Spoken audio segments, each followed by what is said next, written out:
To our top story tonight at 6. Former Republican Lieutenant Governor Geoff Duncan back on the campaign trail as a Democrat. That's right. Earlier this week, Duncan launched his campaign for governor, criticizing the Trump administration on a number of issues. Today, Duncan was in Macon outlining his plan for Georgia families and small businesses. Here is 41 NBC's Taylor Gilchrist.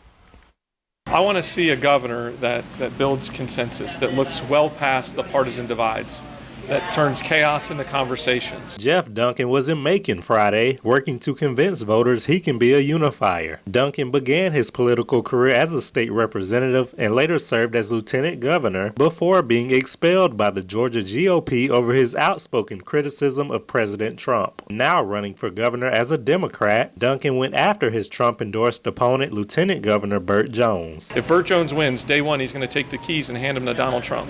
And this is going to be Donald Trump's evil laboratory. He's going to run our schools, our budgets, our legislature, our streets.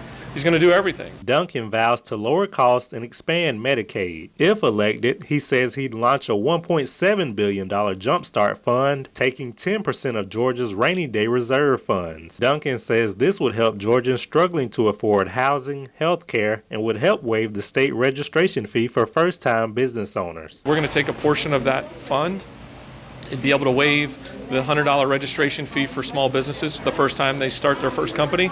Georgia's going to make a $100 investment in that first business by waiving that fee. Duncan says his connections on both sides of the aisle and in the middle give him a unique opportunity to solve the biggest issues facing Georgians. We're going to talk about the issues that matter most and ignore this national political divide that continues to get worse and worse by the minute. While he's moved to the left on issues like reproductive rights and gun reform, Duncan says he remains a fiscal conservative and he believes he's the only Democrat in the race who can appeal to enough Georgia voters to take the general election.